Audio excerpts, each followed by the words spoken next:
कृपा सिंधु नररूप हरि महामोहतम पुंज जासु वचन रविकर निकर गुरु बिनु ज्ञान न उपजै गुरु बिनु मिले न भेव गुरु बिनु संशय न मिटे। जय जय जय गुरुदेव। बोलिए प्रेम से श्री सद्गुरु महाराज की जय। परमाराध्य गुरुदेव के पावन श्री चरणों में कोटिशः नमन। लाइन कट गया क्या? आदरणीय धर्म प्रेमी सज्जनों, माताओं, बहनों तथा प्यारे बच्चों, 20वीं सदी के महान संत हमारे गुरुदेव महर्षि में ही परमानंद जी महाराज की वाणी है। चहु खानिन में दुर्लभ नर को देह हो, सो तन धरि के मुक्ति जतन करी लेहु हो। 4 खानियों में जितने भी शरीर हैं उनमें यह जो मनुष्य शरीर है यह दुर्लभ है। गुरु महाराज कहते हैं कि इस दुर्लभ शरीर को पाकर मुक्ति के लिए यत्न कर लो, पुरुषार्थ कर लो। ठीक यही बात भगवान श्री राम ने अपनी प्रजा को कहा कि मनुष्य शरीर पाकर के यदि मुक्ति के लिए प्रयास नहीं करते हैं तब क्या होगा? तो भगवान श्री राम कहते हैं, सो परत दुख पावई सिर धुनि धुनि पछताए, काल ही कर्म ही ईश्वर ही मिथ्या दोष लगाए। अगर मनुष्य शरीर को पाकर के मुक्ति के लिए प्रयत्न नहीं करते हैं तो परलोक में दुख उठाना पड़ेगा। सिर धुन धुन करके जन्म जन्म तक रोते रह जाएंगे, क्योंकि पुनः ये मनुष्य शरीर मिलने वाला नहीं है। छन छन पल पल समय सिरावे, नरतन दुर्लभ फिर नहीं पावे। तो कहने का मतलब यह है कि यदि मुक्ति के लिए चेष्टा नहीं करेंगे तो इस जन्म में भी पछताएंगे, मरते समय पछताएंगे, आगे जन्म में पछताते ही रहना पड़ेगा। तो ये शरीर मुक्ति या मोक्ष पाने के लिए ही प्राप्त हुआ है। अब एक मन में जिज्ञासा उठती है कि मुक्ति की प्राप्ति हो कैसे, क्या करना पड़ेगा? संत कबीर साहब ने कहा है, मुक्ति न होवे नाचे गावे, मुक्ति न होवे मृदंग बजावे, मुक्ति न होवे साखी पद बोले, मुक्ति न होवे तीर्थ डोले। बाहरी पूजा पाठ से, तीर्थों में भटकने से मुक्ति नहीं होती है। तब मुक्ति का क्या उपाय है? इसका उपाय भगवान शिव ने बताया। ब्रह्मा जी गए भगवान शिव के पास, उन्होंने जिज्ञासा किया कि हे भगवान शिव, संसार के सभी लोग तय तापों से व्यथित हैं, बहुत कष्ट में हैं, उनका उद्धार कैसे होगा? उनकी मुक्ति का कोई उपाय आप बता दीजिए। तो भगवान शिव ने क्या उपाय बतलाया? योग शिखोपनिषद में इसका उल्लेख है। योगहीनं कथं ज्ञानं मोक्षदं भवति है भो, योगो अपि ज्ञानहीनस्तु नोक्षमो मोक्ष कर्मणि, तस्माद् योगं च ज्ञानं च मुमुक्षुर्दृढमभ्यसेत्। भगवान शिव कहते हैं, हे ब्रह्मा जी, योगहीन ज्ञान से मुक्ति नहीं होती, ज्ञानहीन योग से भी मुक्ति नहीं होती। यदि कोई मुक्ति पाना चाहता है तो उसको ज्ञान और योग दोनों का साथ साथ अभ्यास करना चाहिए। भगवान शिव हैं, भगवान बतला रहे हैं कि योग और ज्ञान दोनों का अभ्यास करेंगे तब मुक्ति होगी, ज्ञान और योग। ठीक यही बात हमारे गुरुदेव भी कहते हैं। मतलब ज्ञान और योग का अभ्यास करेंगे, ऐसी भक्ति करेंगे जिसमें ज्ञान भी होगा योग भी होगा। ज्ञान माने जानना, मैंने कुछ समझ में नहीं आ रहा है, पूछेंगे ये कैसे वो कैसे, मुक्ति क्यों पानी चाहिए, मुक्ति कैसे मिलेगी, मुक्ति की क्या आवश्यकता है, नहीं पाएंगे तो क्या हानि होगी, बहुत सारी बातें हैं जानने के लिए। मुक्ति के लिए हम किन की भक्ति करेंगे, इन सब बातों को जानना ही है ज्ञान। भगवान शिव क्या कहते हैं, ज्ञान भी चाहिए और योग भी चाहिए, दोनों चीज चाहिए। यही बात संत लोग बतलाते हैं, कोई नई बात नहीं बतलाते हैं। हमारे गुरुदेव ने क्या प्रचार किया, संत मत सत्संग का प्रचार करते थे। अभी ये संत मत सत्संग चल रहा है, तो संत मत सत्संग में क्या बतलाया जाता है। किसी ने पूछा गुरु महाराज को कि संत मत सत्संग के द्वारा क्या प्रचार होता है।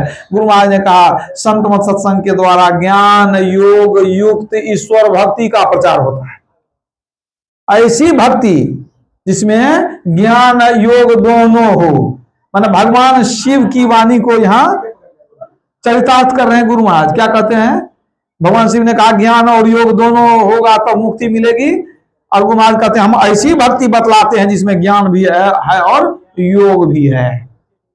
तो ज्ञान तो बहुत सामान्य बात है कि माने हम ज्ञान कैसे प्राप्त करते हैं, या तो शास्त्रों का अध्ययन करते हैं और नहीं तो शास्त्रों को सुनते हैं, श्रवण करते हैं।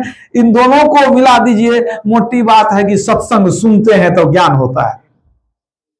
बिनु सतसंग ज्ञान नहीं उपजे, करले जतन हजार रे, ब्रह्मानंद खोज गुरु पूरा उतरो भवजल पार रे। तो आप जो सत्संग सुनते हैं तो ज्ञान प्राप्त करते हैं, मतलब मुक्ति के लिए आधा काम आप कर रहे हैं।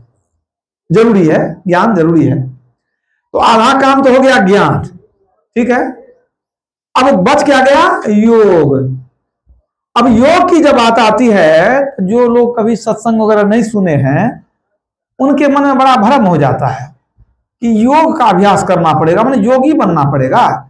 तो डर लगता है लोगों को कि योगी का मतलब होता है, लोग समझते हैं कि घर द्वार छोड़ दे, बैरागी हो जाए, जंगल चले जाए, गुफा में चले जाए, भस्म लगा ले, जटा बढ़ा ले, भूखे रहे, चाहे एक ही अन्न पर रहे। मतलब लोगों को लगता है कि शरीर को कष्ट देना यही योगी होता है। ये बहुत बड़ा भ्रम है। अब आप समझिए कि योग ये कोई भयावह चीज नहीं है। भगवान कृष्ण ने गीता के 6ठे अध्याय 46वें श्लोक में कहा, तस्माद योगी भवार्जुन, हे अर्जुन तुम योगी बनो। अब आप समझिए जरा सा, कह कौन रहे हैं, भगवान कृष्ण। किनको, अर्जुन को। अर्जुन कौन है, भगवान कृष्ण की बहन सुभद्रा से विवाह हुआ है अर्जुन का, है कि नहीं। तो एक तरह से वो जीजाजी हुए, बहनोई हुए। अब कोई अपने बहनोई को कहेगा कि घर द्वार छोड़ दो हमारी, तुम अपनी पत्नी को छोड़कर, हमारी बहन को छोड़ करके साधु बन जाओ, जंगल चले जाओ, जटा बढ़ा लो। अब जरा विचार करने की बात है। वो कहते हैं योगी बन जाओ। अरे कहने वाले भी गृहस्थ हैं, सुनने वाले भी गृहस्थ हैं। भगवान कृष्ण क्या गृहस्थ नहीं थे? वो कोई बाल ब्रह्मचारी नहीं थे, कोई बैरागी नहीं थे, ठीक है नहीं, दाम्पत्य जीवन में थे। और जिसको उपदेश दे रहे हैं अर्जुन को, वो ही गृहस्थाश्रम में है। तो आप विचार कीजिए, अगर योग ऐसा ही कठिन चीज होता, मैंने परिवार को छोड़ करके और माया मोह को त्याग करके जंगल जाएंगे तभी योग होगा, तो भगवान कृष्ण कम से कम अर्जुन को नहीं कहते कि तू जो है योगी हो जा। फिर भगवान उसी श्लोक में क्या कहते हैं, तस्माद योगी भवार्जुन, तुम योगी बन जाओ। क्यों कहते हैं, हे अर्जुन, क्योंकि तपस्वी से श्रेष्ठ है योगी, जो कार्मिक है उससे भी श्रेष्ठ है योगी। इतना ही नहीं, ज्ञानियों से भी श्रेष्ठ है योगी। ज्ञानी हो, तपस्वी हो, कार्मिक हो, सबसे श्रेष्ठ योगी है। इसलिए तू योगी बन जा। योगी बनने के लिए कहते हैं, बिना योग के मुक्ति तो होगा नहीं। अब योग है क्या, इसको भी समझना जरूरी है। महर्षि पतंजलि ने लिखा है, चित्तवृत्ति निरोध इति योग। चित्तवृत्ति का निरोध ही योग है। चित्तवृत्ति का निरोध ही योग है। तो चित्तवृत्ति का निरोध मतलब क्या हुआ? आप लोग सुनते रहते हैं कि 5 ज्ञानेंद्रियां हैं, 5 कर्मेंद्रियां हैं, इसके अलावे 4 अंतःकरण की इंद्रियां हैं, मन, बुद्धि, चित्त और अहंकार, ठीक है। तो चित्तवृत्ति, यहां चित्त शब्द आया ना, चित्त की वृत्तियों का निरोध। तो ये चित्त कहां है, चित्त क्या करता है? एक तरफ हमारा मन है, दूसरी तरफ है आत्मा।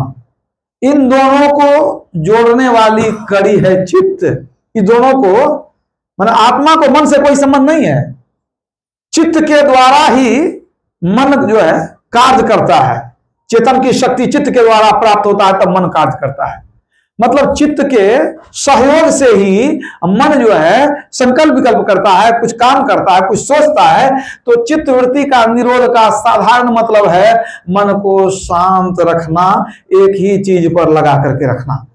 चित्त का निरोध का मतलब मन रुक जाएगा, मन शांत होगा, एक ही चीज पर जहां लगा देंगे वहीं रुकेगा, मन शांत रहेगा। तो सामान्य अर्थ चित्त वृत्ति का निरोध का मतलब सामान्य अर्थ यही है कि मन को शांत रखना। तो मन को एकाग्र करना, शांत रखना, एक तत्व पर अभ्यास करना, ये क्या है? यही योग है। चित्तवृत्ति का निरोध ये योग है। ठीक है, ये समझ गए। और भगवान श्री कृष्ण ने गीता के दूसरे अध्याय 50वें श्लोक में कहा है, योग कर्मसु कौशलम, कर्म करने की कुशलता ही योग है। कर्म करने की कुशलता, कर्म करने में अगर कोई सिद्धहस्त हो गया, कर्म करने का तरीका जान गया, ये भी योग है। तो कर्म करने की कुशलता का क्या मतलब हुआ? मतलब कर्म करेंगे लेकिन उसमें आसक्त नहीं होंगे, संसार का जो भी काम करना है करेंगे। रामकृष्ण जी महाराज कहते थे कि धनी घर की नौकरानी जो है वो बढ़िया, उसको पैसा मिलता है, घर में सब सेवा करती है, वो सब कुछ को अपना मानती है कि नहीं?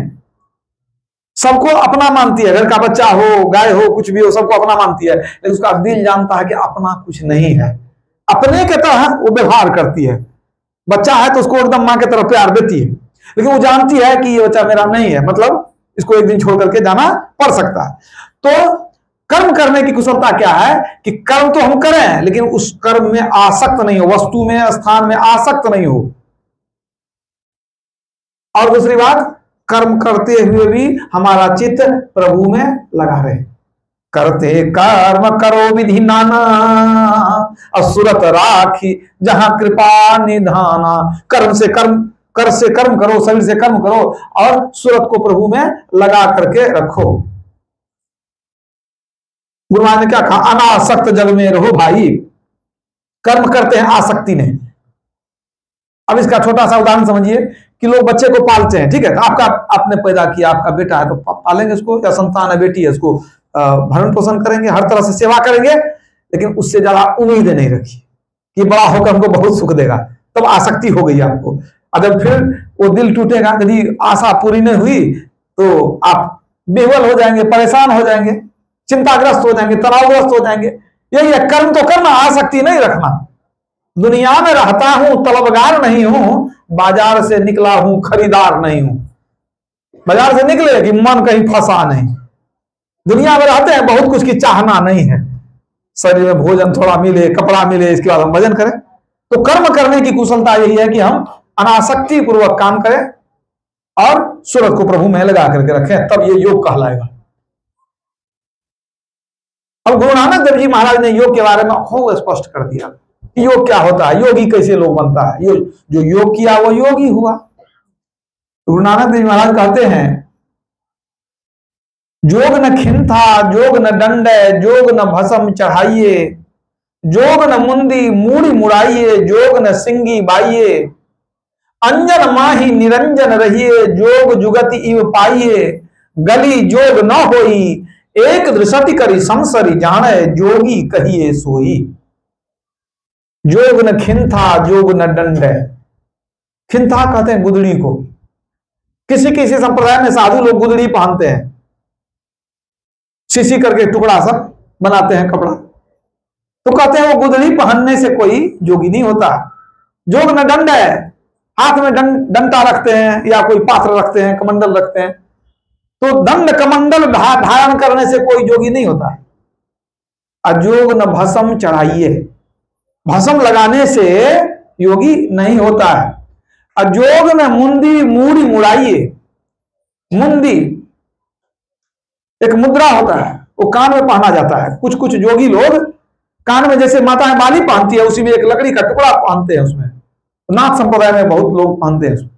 तो कहते हैं जोग न मुंदी मूड़ी मुड़ाइए। वो मुंदी जो होता है कान फाड़ करके लकड़ी घुसा के रखना, तो कहते हैं मुंदी पहनने से, मुद्रा पहनने से जोगी नहीं होता है। अब मूड़ मुड़ाइए, माथा मुड़ाने से भी योगी नहीं होता है। योग न सिंगी बाइये, सिंगी बाजा बजाने से भी योग नहीं होता है। तब अंजन माही निरंजन रहिए। अंजन मन माया, निरंजन मन परमात्मा, मायातीत परमात्मा। इस माइक संसार में निर्माइक परमात्मा सर्वव्यापक है। जोग जुगति इव पाइए, जिस जुगति से उसको पाएंगे वही योग है।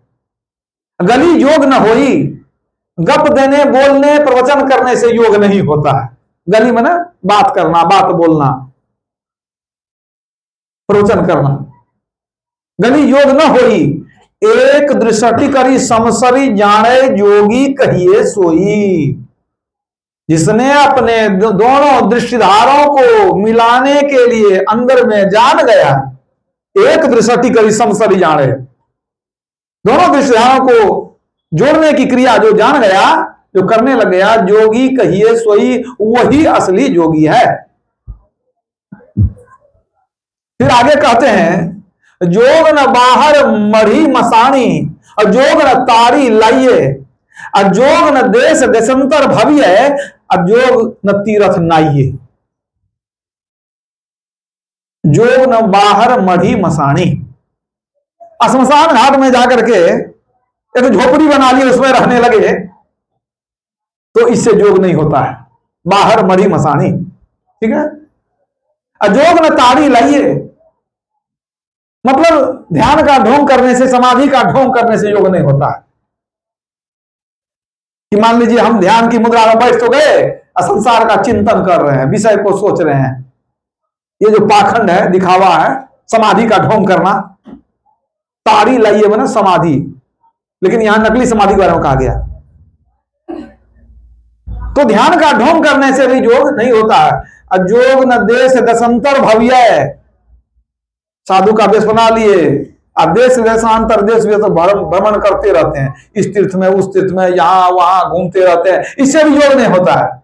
अयोग न तीर्थ नाइये, तीर्थ में स्नान करने से भी योग नहीं होता है। तब एक दृष्टि करी समसरी जाने, योगी कहिए सोई। जो दोनों दृष्टिधारों को अंदर में मिलाने जान गया, वही योगी है। तो इस योग से लाभ क्या होगा? तो गुरु नानक देव जी महाराज ने कह दिया कि अंजन माही निरंजन रहिए, जोग जुगति पाइए। जो अंजन में निरंजन है, इस माइक संसार में व्यापक ब्रह्म है, तो योग के द्वारा ही वो प्राप्त होगा। तो योग के द्वारा परमात्मा की, ब्रह्म की प्राप्ति होती है, ब्रह्म का ज्ञान होता है। योग का यही उद्देश्य है, परमात्मा को पाना। तो लाभ क्या होगा? परमात्मा को पाना, मतलब यही हो गया मुक्ति पाना। परमात्मा मिल गए तो मुक्ति मिल गई।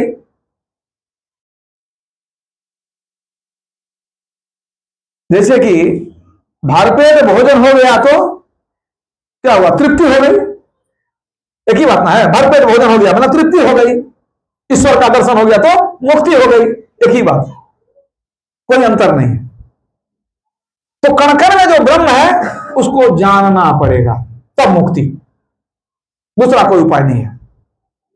इसलिए कि ईश्वर की भक्ति बताई जाती है। उनकी भक्ति करेंगे, उनसे मिलेंगे तो उनको ठीक ठीक जानेंगे। भक्ति का मतलब ईश्वर को खोजने के लिए चलना, ईश्वर से मिलने के लिए चलना। कहां चलेंगे? कहीं बाहर में जाने की जरूरत नहीं है। बाहर में जाने की जरूरत किस लिए नहीं है? अगर आप बाहर में ईश्वर को खोजने जाते हैं, इसका स्पष्ट मतलब है कि आप जहां हैं वहां ईश्वर नहीं है, है ना? तब ना खोजने जाते हैं। तो हम जहां हैं वहां ईश्वर नहीं है, तो वह ईश्वर हो ही नहीं सकता। अगर किसी जगह पर ईश्वर नहीं है तो वह ईश्वर ही नहीं है। क्यों? ईश्वर ऐसा है, उससे कोई जगह खाली है ही नहीं, अविगत सर्वव्यापक है। राम ब्रह्म परमार्थ रूपा, अविगत अलख अनादि अनूपा, अविगत कोई जगह उससे खाली नहीं है। इसलिए परमात्मा को खोजने के लिए जाना मूर्खता के सिवा कुछ नहीं है, कहीं जाना नहीं है। तब उनको कहां देखेंगे, कहां पाएंगे, अपने अंदर में ही पाएंगे। तो आप ईश्वर के स्वरूप के संबंध में समझ रहे थे। तो जिनको पाएंगे तो पहले उनके बारे में ठीक ठीक जानेंगे, समझेंगे, बूझेंगे, तब ईश्वर को प्राप्त करेंगे। गुरु महाराज ने क्या कहा, जीवो परम पिता निज चिन्हो कहते संतन हितकारी। मनुष्य भी मिला है, ईश्वर को चिन्हो, ईश्वर को प्राप्त करो। संत लोग यही बतलाते हैं। इसके लिए क्या करना पड़ेगा, कैसे हम ईश्वर को पहचानेंगे? तो कहते हैं यही मानुष देह समैया में करूं परमेश्वर में प्यार। ईश्वर से प्रेम करोगे तब उनको पहचानोगे। सिख धर्म के 5वें गुरु अर्जुन देव जी महाराज कहते हैं, भाई प्राप्ति मनुखा देहुरिया, गोविंद मिलन की इह तेरी बेरिया। बहुत भटकने पर तुमको मनुष्य शरीर की प्राप्ति हो गई है, यही मौका है ईश्वर से मिलने का। इसी बार मिलेंगे। तो मिलने के पहले हमको किसी से मिलना होता है तो हम जान लेते हैं, समझ लेते हैं, बूझ लेते हैं, तब मिलने के लिए चलते हैं। तो ये सत्संग के द्वारा जानना होगा। सत्संग के द्वारा हम जानेंगे, कुछ कुछ जानेंगे, सुन करके जानेंगे। और ध्यान के द्वारा जो जानेंगे तब पहचान करके जानेंगे। ईश्वर को ठीक ठीक जानने के लिए यही 2 क्रिया है, सत्संग और ध्यान। सत्संग के द्वारा सुन करके जानेंगे और ध्यान के द्वारा पहचान करके, मैं अनुभव से जानेंगे तो ज्ञान पूर्ण हो जाएगा। तो सबसे पहली बात है ईश्वर के बारे में जानना, समझना। कितना भी बताया जाए, ईश्वर के गुण को कह करके अंत नहीं किया जा सकता है। आप सुन रहे थे, राम स्वरूप तुम्हार वचन अगोचर बुद्धि पर, अविगत अकथ अपार नेति नेति नित निगम का। राम स्वरूप तुम्हार, हे राम आपका जो स्वरूप है, रूप नहीं। वाल्मीकि जी कह रहे हैं, तो रूप के बारे में बतलाते तब वो तो बतला ही दिए हैं, वाल्मीकि के में लिख दिए हैं कि राम का रूप कैसा है। रूप कैसा है, क्या लिखा है उन्होंने, उनके शरीर का रंग नीला है। ठीक है, शरीर का रंग नीला है, बाल घुंघराले और लंबे लंबे काले काले बाल है। चेहरा जो है चंद्रमा के समान सुंदर कोमल आभा युक्त है। आंखें कमल फूल के समान है, बड़ी बड़ी आंखें। उनके ओठ उगते हुए सूर्य के तरह लालिमा लिए हुए हैं। सारा वर्णन उन्होंने कर दिया, तो रूप का वर्णन कर दिया। यहां रूप नहीं कहते हैं, कहते हैं राम स्वरूप तुम्हार। यहां स्वरूप कहते हैं। ये स्वरूप क्या हुआ? रूप को तो आप आंख से देखते हैं, ठीक है ना, लेकिन स्वरूप क्या होता है? जिसने रूप को धारण किया वो है स्वरूप। रूप पहले नहीं था, रूप मिला है। रूप बाद में नहीं रहेगा, रूप खत्म भी हो जाएगा। रूप आया है, रूप चला जाएगा, लेकिन जिसने रूप को धारण किया था वो रूप के पहले भी था और रूप नहीं रहने पर भी वो रहेगा। उसी को स्वरूप कहते हैं। स्वरूप, निज रूप, निज रूप, आत्मस्वरूप। इसी के लिए तुलसीदास जी ने लिखा है विनय पत्रिका में, अनुराग सो निज रूप जो जगते विलक्षण देखिए, संतोष सम शीतल सदा तही देहवंत न लेखिए। उसमें शरीर नहीं है, स्वरूप में कोई शरीर नहीं होता है। निर्मल निरामय एक रस तही हरस शोक न व्यापई, त्रैलोक पावन सो सदा जाकी दशा ऐसी भई। जिसने अपने से प्रेम कर लिया, आत्मस्वरूप से प्रेम कर लिया, आत्मस्वरूप को जान लिया, तो त्रैलोक पावन और तीनों लोगों में पवित्र हो जाता है। लाभ क्या होता है? पावे सदा सुख हरि कृपा, संसार आशा तजी रहे, सपने हूं नहीं दुख द्वैत दर्शन, बात कोटिक को कहे। क्या कहते हैं? सपने में भी उनको दुख होने वाला नहीं है। पावे सदा सुख हरि कृपा, वो जब अपने को जान लिया, अब हरि की कृपा मिल गई उसको, वो सदा सुखी हो गया। संसार आशा तजी रहे, वो संसार की आशा नहीं करता है, वो एक प्रभु की आशा रखता है। सपना हो नहीं दुख द्वैत दर्शन, स्वप्न में भी उनको दुख का दर्शन नहीं होता है। और क्या कहा जाए? तो वाल्मीकि जी क्या कहते हैं? हे प्रभु, आपका जो स्वरूप है, आपका जो निज रूप है, शरीर धारण करने से पहले जो आप थे और शरीर त्यागने के बाद भी जो आप रहिएगा, तो आपका स्वरूप कैसा है? वचन अगोचर, बोल करके नहीं बता सकते, वाणी से परे, बुद्धि पर, बुद्धि निर्णय नहीं कर सकती। अविगत अकथ अपार, अविगत कोई जगह आपसे खाली नहीं, आप सब जगह रहते हैं। अकथ बोल नहीं सकते, बता नहीं सकते। अपार आपकी कोई सीमा नहीं है, आप अपार हैं, कहीं पार नहीं है आपका।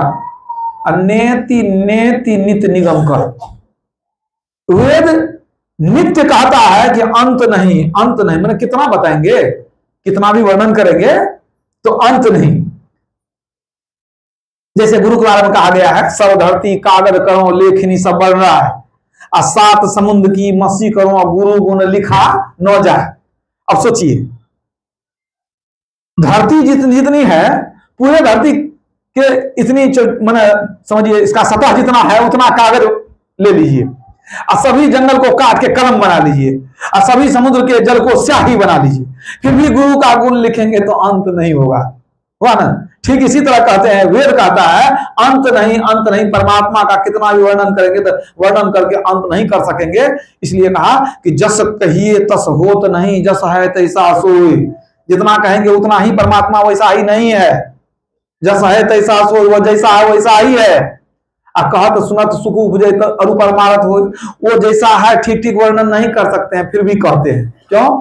कहत सुनत सुख उपजे, सुख होता है, आनंद होता है, हरी चर्चा करते हैं। अरु परमारथ हो, आपका परमार्थ बनता है, आपका पुण्य बनता है, आपका धर्म होता है। इसलिए जरूरी है, हरि की चर्चा करना भी जरूरी है।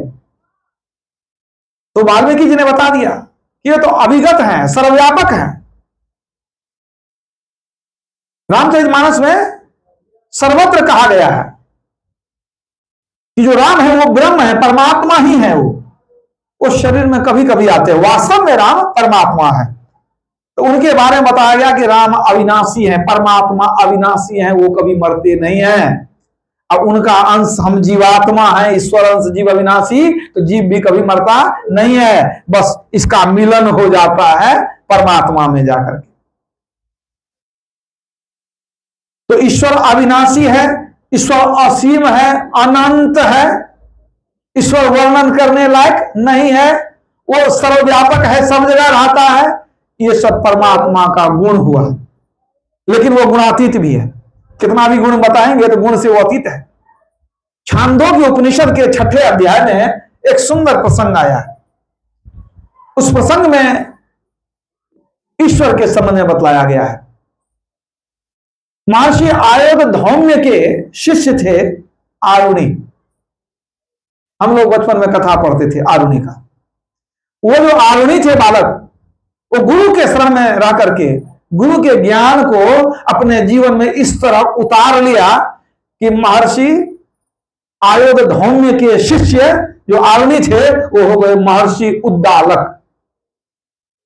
मैंने पूरा नाम आरुणि उद्दालक, वो महर्षि उद्दालक हो गए। लेकिन प्राचीन काल में ऋषि मुनि सब गृहस्थ आश्रम में रह करके ध्यान भजन करते थे। तो महर्षि जो उद्दालक हुए, आरुणि उद्दालक, उनके पुत्र थे श्वेत केतु। श्वेत केतु को गुरुकुल भेज दिया गया। बहुत दिनों तक पढ़ाई किया। वो कुछ जो किशोर वय हो गया, पढ़ाई पूरी हो गई, तो वहां से वो लौट करके घर आया। पिता से आकर मिला। पिता ने पूछा, पुत्र तुम वेद का गहराई से और भी अध्ययन करना चाहते हो कि अब तुम विवाह के बंधन में बंधना चाहोगे? या तो तुम और भी अध्ययन करो या फिर दाम्पत्य जीवन में जाओ, तुम्हारी क्या रुचि है? श्वेत केतु ने कहा, पिताजी हमारी एक ही अभिलाषा है। कहा, तो बताओ क्या अभिलाषा है? हमारी अभिलाषा है कि जनक जी के सभा में जाएं, वहां विद्वानों को जीत करके आएंगे, उसके बाद हम जैसा कहिएगा वैसा कर लेंगे। पहले जनक जी के सभा में जाकर के जीत लेंगे, सब विद्वानों को जीतेंगे। ये बात सुन करके पिताजी सहम गए, अंदर से उदास और दुखी हो गए। सुन करके वहां से उठ करके चले गए अपने अध्ययन कक्ष में। अब बेटा वो भी बहुत दिन ज्ञान प्राप्त करके आया था, ज्ञान का अहंकार भी हो गया था, वो भी अपना मस्ती में घर से निकल के कहीं घूमने चला गया। तो पिता जो थे महर्षि उद्दालक, उनका चेहरा जो उतर गया था, तो श्वेत केतु की मां पीछे से आई, अध्ययन कक्ष में जो आ गए थे, वो पूछते हैं, हे नाथ आप उदास क्यों हो गए, आप दुखी मालूम पड़ने लगे, क्या बात है? पिता ने कहा, मतलब उनके पति ने कहा, श्वेत केतु के पिता, कि क्या बता रहे, ये तो अपने पढ़ाई समाप्त करके आया, लेकिन मुझको लगता है ये किताबी ज्ञान को पीठ पर ढो करके आ गया है, ज्ञान को पचा नहीं सका, वेद के ज्ञान को, वेद के मर्म को ये समझ नहीं सका, ये बाहरी ज्ञान की बात को सिर्फ लगता है ढो करके आ गया। ये तो कहता है क्या कि हम जनक जी के सभा को जीत करके आएंगे, इतना अहंकार, ये क्या जाना है अभी, इतना अहंकार इसको नहीं होना चाहिए। फिर उन्होंने कहा एक काम करो, जब वो घूम के आ जाए मेरे पास भेज देना उसको। कहा ठीक है। जब श्वेत केतु घूम फिर करके आ गया तो मां ने कहा पिताश्री याद कर रहे हैं। वो पिता के कक्ष में गया, कहा पिताजी आपने याद किया, कहिए क्या कहना चाहते हैं। कहा बेटा तुमने क्या क्या ज्ञान प्राप्त किया, सुना दिया कि नहीं, बहुत कुछ ज्ञान प्राप्त किया इतने दिनों में। और वास्तव में वो मेधावी था, तेज था, तो गुरुकुल में जो गुरुजी थे बहुत मानते थे, प्यार करते थे, लेकिन कभी कभी प्यार से अहंकार बढ़ जाता है। तो पढ़ने में तेज था, गुरुजी मानते थे, इसको अहंकार हो गया कि हम बहुत ज्ञानी हो गए। तो पिता ने उसको कहा कि बेटा तुमने ये सब जाना, वो बता दिया कि ये सब हम पढ़े हैं, इतना ज्ञान प्राप्त किया।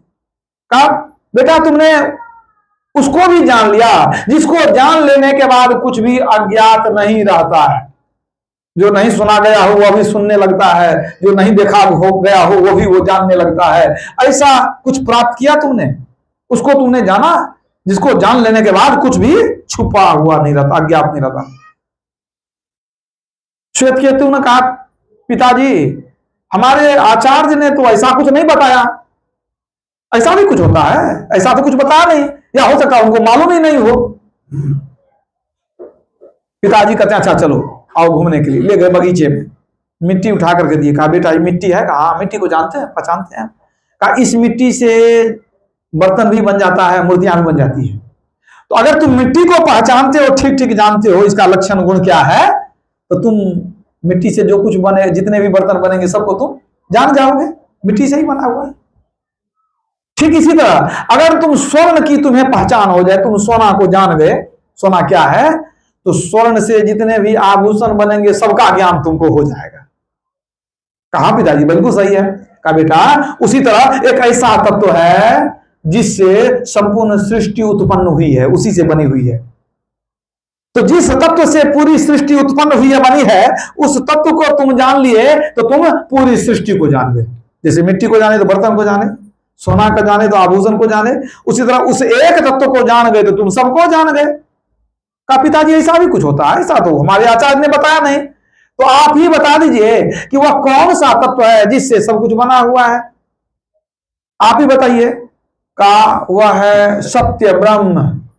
कहा पिताजी सत्य ब्रह्म, अच्छा तो वो चीज हमको दिखा दीजिए ताकि हमको पूरा ज्ञान हो जाए, वो जो सत्य ब्रह्म है उसको दिखा दीजिए। पिता ने कहा बेटा वो देखने की चीज नहीं है, वो देखा नहीं जा सकता, वो रूप विषय नहीं है, कोई उसको देख नहीं सकता है।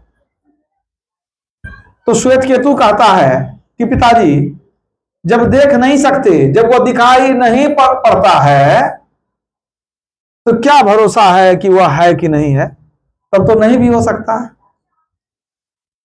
तब तो कोई भरोसे की बात नहीं है, नहीं भी हो सकता है। जो चीज देखते ही नहीं है, हो या नहीं हो। पिता ने कहा नहीं बेटा वो दिखाई नहीं पड़े या ना पड़े, एकदम वो है, उसके अस्तित्व को नकार ही नहीं सकते। एक वही सत्य है, सत्य ब्रह्म, सत्य सोई जो विनसय नहीं,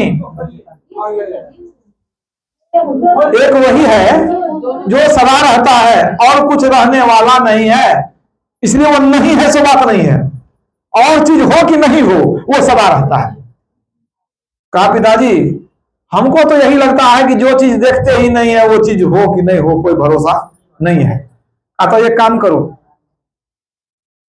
तुमको मैं जल पिलाता हूं, लोटे में जल रखा हुआ, पहले जल पी लो फिर तुम्हारे प्रश्न का उत्तर देंगे। तो जल लोटा से लिया, जो लोटे से जल पीना शुरू किया। जैसे थोड़ा सा जल मुंह में लिया तो वो कहता पिताजी पीने लायक नहीं है। कहा क्या हो गया? कहा बड़ा नमकीन है, बहुत नमकीन लग रहा है। कहा नमकीन लग रहा है, अच्छा ऊपर से थोड़ा गिरा दो, बीच का पी लो। वो पानी को लोटा लोटा के जल को ऊपर से गिरा दिया, बीच का पानी पिया। कहा पिताजी यह भी नमकीन ही है, पिया नहीं जाएगा, बहुत नमक है।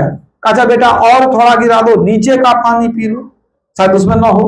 और पानी गिरा दिया, थोड़ा पानी बचा, उसको भी मुंह में लिया। कहा नहीं पिताजी पिया नहीं जाता, बहुत नमकीन है। कहा बेटा लो तो लोटा दो हमको, लोटा दिया। गौर से देखने लगे, मारुति उद्दालक कहते बेटा इसमें तो कुछ नहीं है, तू कहते हो कि नमक है, इसमें तो कुछ नहीं है। कहा नहीं पिताजी इसमें नमक है। कहा कहां नमक है, दिखाई तो नहीं पड़ता है। कहा पिताजी दिखाई पड़े नहीं पड़े इसमें नमक है, हम झूठ नहीं बोलते हैं आपको, नमक है इसमें, दिखाई पड़े ना पड़े। कहा बेटा तुमको विश्वास है कि इस पानी में नमक है? कहा हमको पूरा विश्वास है। कहा बेटा इस पानी में नमक दिखाई नहीं पड़ता है, लेकिन तुमको विश्वास है कि इसमें नमक है। ठीक इसी तरह जब दिखाई नहीं पड़ता लेकिन नमक है, इसी तरह इस सृष्टि में परमात्मा दिखाई नहीं पड़ता है, लेकिन वो सत्य ब्रह्म वो सदा है। और बेटा एक बात और याद रखो, तुमने देखा कि वो लोटे के जल में ऊपर में भी नमक था और बीच में भी नमक था और नीचे भी नमक था, मतलब जल के कण कण में वह लवण जो है मिश्रित था, घुला हुआ था। तो जैसे जल के कण कण में लवण है, उसी तरह सृष्टि के कण कण में वो व्यापक ब्रह्म है। गुरु महाराज ने क्या कहा? सब में व्यापक सबते न्यारा, सब घटे एक ही राम हो राम राम, कोई जगह उससे खाली नहीं है। तो ये ज्ञान मिला हमको, तो वो समझ गए कि हाँ नमक है, दिखाई नहीं पड़ता है, मतलब नहीं भी दिखाई पड़ता है तो नमक है। लेकिन बेटा तो जिज्ञासु था, कहता पिताजी लोटे के पानी में नमक था, दिखाई नहीं पड़ा, ठीक है, लेकिन हम जान तो गए कि नमक है। तो सृष्टि में परमात्मा ब्रह्म है और दिखाई नहीं पड़ता है, तो जानते कहां है? पूछा कैसे जानता है तुम नमक है? कहा नहीं स्वाद से जाने ना, हम देख नहीं पाए लेकिन जिह्वा से तो जान लिए,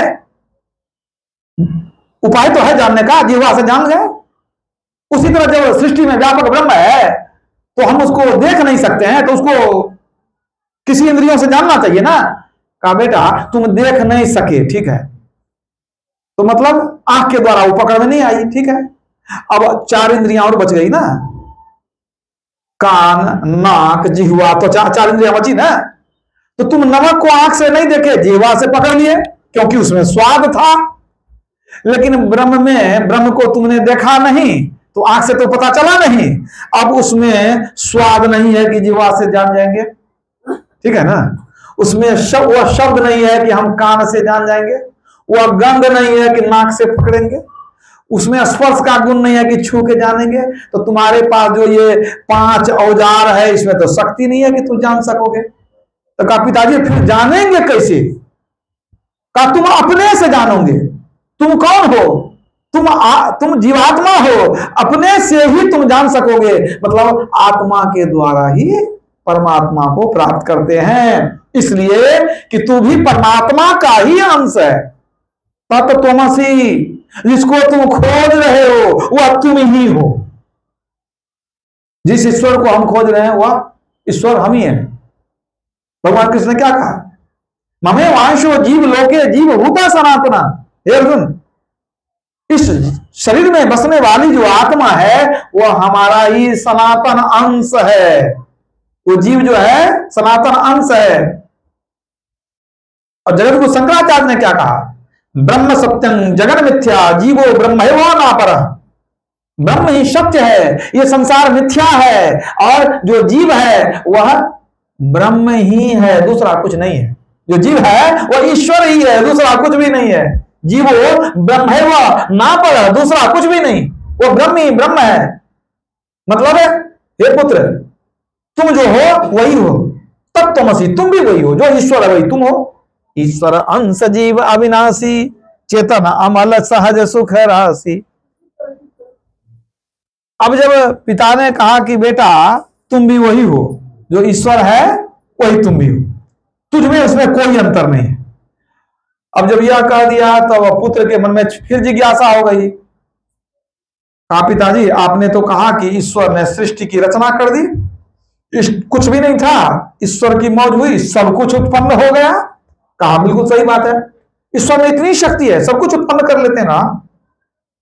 कहा पिताजी जब ईश्वर में इतनी शक्ति है कि वो सब कुछ उत्पन्न कर सकते हैं, हम भी ईश्वर ही हैं, तो ईश्वर का अंश हैं, तो हम तो एक चुटकी मिट्टी भी नहीं बना सकते।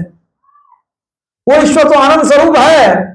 यहाँ जीव को देखिए, हमको देखिए, आपको देखिए, मनुष्य को देखते हैं, लाचार, निराश, बेबस, परेशान, अशांत, दुखी, और ईश्वर आनंद कंद भगवान कहते हैं, आनंद स्वरूप है। वो सब कुछ सृष्टि बना सकते हैं, हम तो कुछ भी नहीं बना सकते।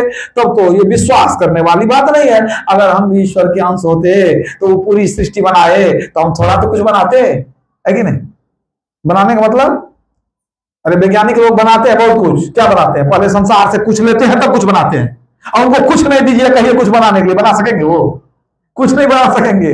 लेकिन परमात्मा ने तो कुछ लिया नहीं, उन्होंने तो सीधे उत्पन्न कर लिया, बिना कुछ लिए, ना कुछ दे कर दिखलाया। तो वही कहते हैं, वो पुत्र कहता है कि परमात्मा किसी उपादान के बिना सृष्टि का निर्माण कर लिया, हम लोग कुछ नहीं बना सकते हैं। ये तो मानने वाली बात नहीं है कि जो ईश्वर है वही हम भी हैं, उसी का अंश हम हैं, कैसे माना जा सकता है? तो पिता ने कहा चाहिए काम करो, तुम हमको गंगा जल पिला देगा तब तुमको आगे का उत्तर देंगे। कहा पिताजी पिला देंगे, का कमंडल ले जाओ। वो कमंडल लेकर के चला गया गंगा जी, गंगा नदी दूर थी, जा करके पैदल जा करके गंगा जल भर करके लाया, पिताजी के आगे में रख दिया। पिताजी हम थक गए, लीजिए पानी। पिताजी कमंडल आगे में लिए और पानी को देखने लगे, कहते कौन सा पानी लाया है, गंगा जल नहीं है। कहा नहीं पिताजी गंगा जल लाए हैं। अरे बेटा गंगा जल नहीं है, कौन पानी लाके दे दिया? कहा पिताजी देखिए कब गए, परेशान होके आए हैं, आप कहते गंगा जल नहीं है। आप विश्वास कीजिए, झूठ नहीं बोलते, गंगा जल ही है। पिताजी ने कहा बेटा तुम हमको क्यों बहलाते हो? क्या गंगा जी हम कभी नहीं गए हैं? क्या गंगा जल हम नहीं देखे हैं? ये गंगा जल कैसे हो सकता है? कहा क्यों नहीं हो सकता, समझाइए हमको। कहा हम जो गंगा जी जाते हैं स्नान करने, तो गंगा जी में बहुत कुछ देखते हैं। गंगा जी में मछलियां रहती है, गंगा जी में क्या कहते हैं, कछुए रहते हैं, गंगा जी में नावें चलती है, गंगा जी में लोग भी बहुत सारे स्नान करते हैं। इसमें तो कुछ नहीं है, न मछली है, न कछुआ है, न नाव है, न लोग नहाता है, तो ये कैसे गंगा जी हुआ? कहा पिताजी आप मजाक करते हैं, है गंगा जी का ना, कैसे माने? एक भी लक्षण नहीं है, 4-5 लक्षण बताए ना, एक लक्षण है इसमें। कहा पिताजी बात यह है कि वो तो गंगा की महती धारा है, महती धारा, बहुत बड़ी धारा है, तब उसमें लोग नहाते हैं, कछुआ मछली को देखते हैं, आप नावें चलती है। अरे थोड़ा सा है तो इसमें कहां से मिलेगा आपको, नाव कहां से मिलेगी, लोग कहां से नहाएंगे इसमें, मछली या कछुआ कहां से मिलेगा इसमें? कहा बेटा लेकिन है गंगा जल। कहा पिताजी गंगा जल ही है, वो बहुत बड़ा है ना, तो छोटा रूप है ना, तो छोटा रूप है न, इसमें मछली है, न कछुआ है, न नाव है, न लोग नहाता है, लेकिन पिताजी है या गंगा जल ही। कहा बेटा यही तेरे प्रश्न का उत्तर था क्या? ये जो जीव है, ये जो है दुखी है, लाचार है, क्योंकि बंधन में पड़ा हुआ है। परवश जीव सुवस भगवंता, जीव अनेक एक श्रीकंता।